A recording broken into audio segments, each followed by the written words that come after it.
Assalamualaikum. Waalaikumsalam. Monggo Bapak Ibu silakan masuk.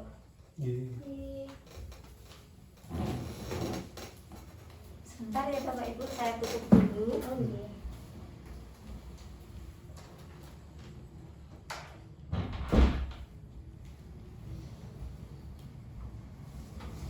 Bagaimana Bapak Ibu? Ada yang bisa saya bantu?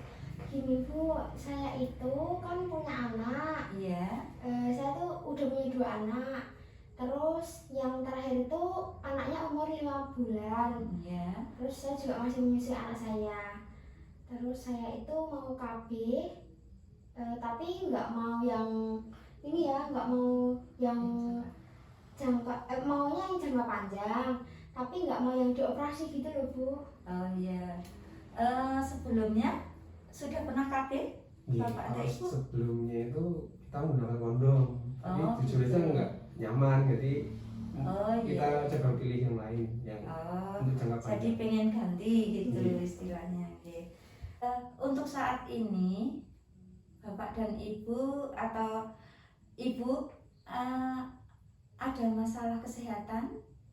Kalau saat ini saya sih nggak ada keluhan apa-apa ya Bu. Maksudnya saya nggak lagi ada sakit apa-apa, cuman kadang-kadang suka gelir, agak pusing dikit, agak pusing. Ya, agak pusing. Untuk Bapak keluhan yang tadi tidak nyaman ya? Jadi menginginkan untuk yang jangka lebih panjang. Baiklah, saya akan memperkenalkan alat ini ya Bu ya, Pak. Alat ini disebut ABPK. Ini alat untuk membantu dalam keputusan ber-KB. Karena Bapak Ibu tadi menginginkan untuk yang jangka panjang, saya akan misalnya seperti AKDR nih Bu ya. Coba jelaskan untuk AKDR seperti ini. Nah, untuk AKDR ini alatnya kecil ya Bu ya. Alatnya kecil, dipasang di dalam rahim. Ini untuk alatnya ini sangat efektif. Dapat digunakan untuk 10 tahun. Jadi cukup lama gitu ya. Dapat dicabut kapan saja apabila Bapak atau Ibu menginginkan. Kemudian dapat menambah perdarahan. Jadi kalau ibunya misalnya kok mainnya cuma flek-flek, itu akan lebih banyak dengan memakai alat ini. Tapi kalau ibu sudah mainnya banyak, maka akan lebih bertambah banyak lagi. Kemudian alat ini tidak bisa untuk melindungi dari HIV atau IMS. Tapi semoga Bapak dan Ibu sehat dan tidak mengidap penyakit itu ya. Iya.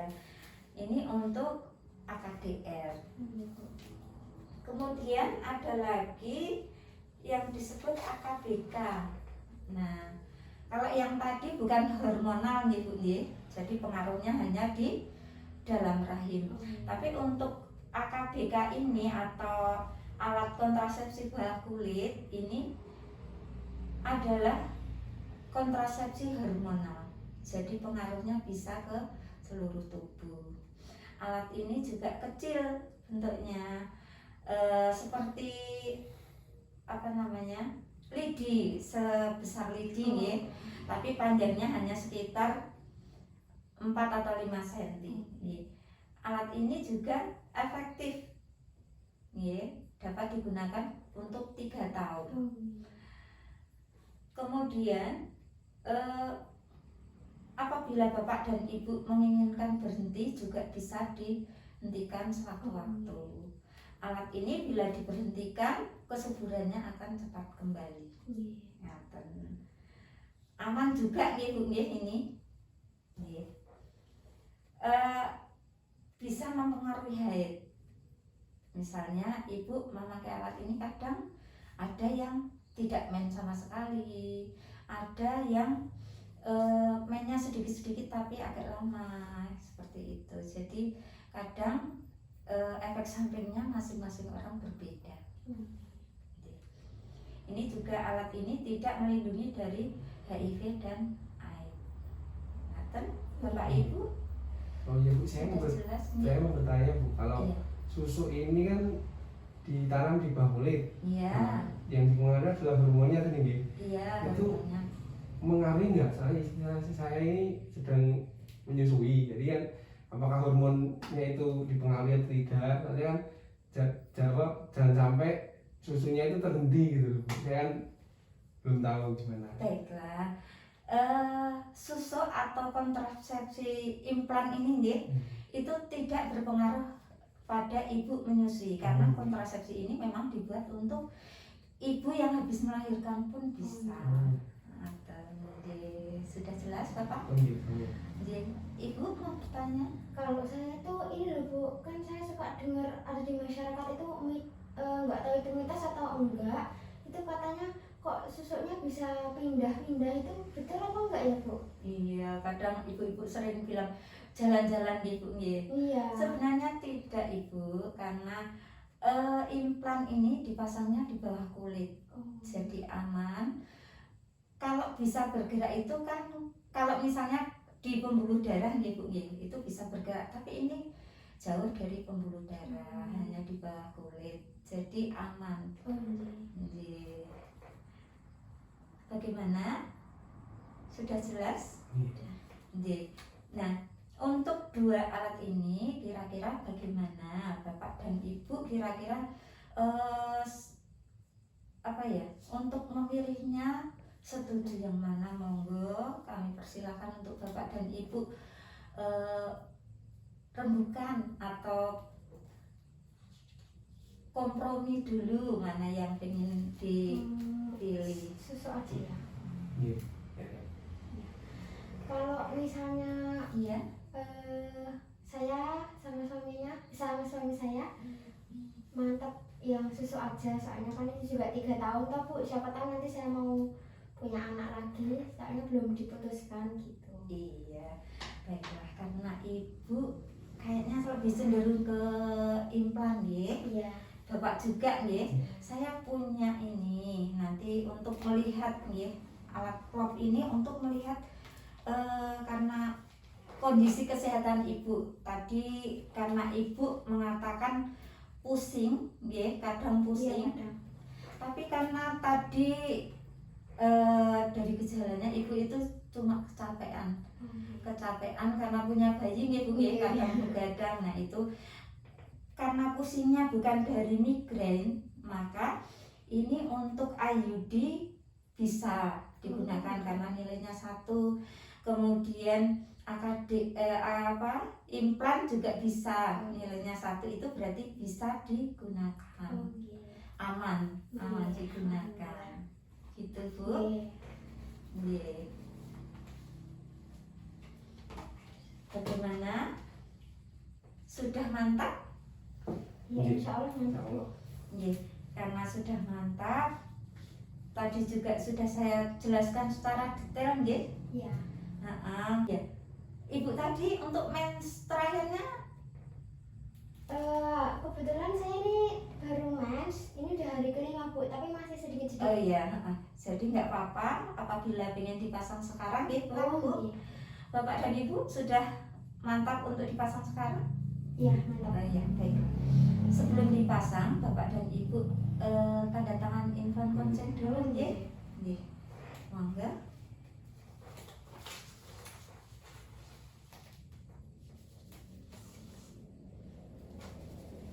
Nggih. Monggo Ibu kami pasang dulu ya Pak. Monggo Bapak silahkan istirahat di situ sebentar, nggih. Monggo Ibu.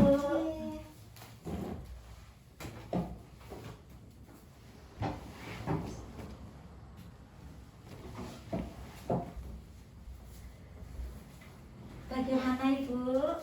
Apakah sakit? Sakitnya cuma pas di bius aja, pas disuntik, habis itu nggak sakit. Kadang kan banyak yang orang-orang kalau mau dipasang katanya takut karena sakit, Iya. padahal enggak ya Bu ya. Iya. Jadi begini, Karena setelah pemasangan ini ibu akan harus kontrol lagi 3 hari lagi. Jadi untuk mengganti perban. Karena itu kan ada sayatan kecil nih Bu. Nah, sayatan kecil itu nanti diganti perbannya.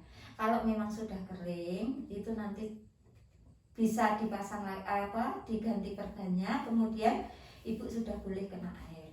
Tapi kalau belum kering, maka akan kita ganti dan menunggu sampai kering untuk kontrol lagi, ya. Sudah, ibu sudah jelas ya? Sudah. Saya boleh bertanya Ibu? Iya. Ini kan susuk nih. Iya. Susuk niku apa? Untuk bisa berhubungan suami istri lagi itu kira-kira kapan nih? Soalnya Oh kan iya. belum tahu soal itu kan. Takutnya nanti belum saatnya tapi saya sudah ngebet ya kan. Oh iya, iya Pak. Karena ibu kan pas datang ke sini masih main sedikit-sedikit nih. Iya. Berarti itu tidak subur. Maka setelah pemasangan ini, kalau ibu sudah bersih, itu sudah bisa dipakai. Oh, gitu. Jadi tidak harus nunggu berapa hari. Oh, saya Nih, kira kalau memang sudah selesai mainnya, boleh digunakan karena ibu dalam keadaan tidak subur. Iya. Begitu. Untuk angkat-angkat itu kan saya kan ngurusin anak saya sendiri toh Bu. Itu gimana ya Bu? Iya, untuk kalau mengangkat bayinya sendiri nggak apa-apa ibu. Kan tidak berat nih, paling cuma berapa kilo kalau bayi, dan itu kan ada tahanan gitu. Kalau yang tidak boleh itu ngangkat yang berat Bu.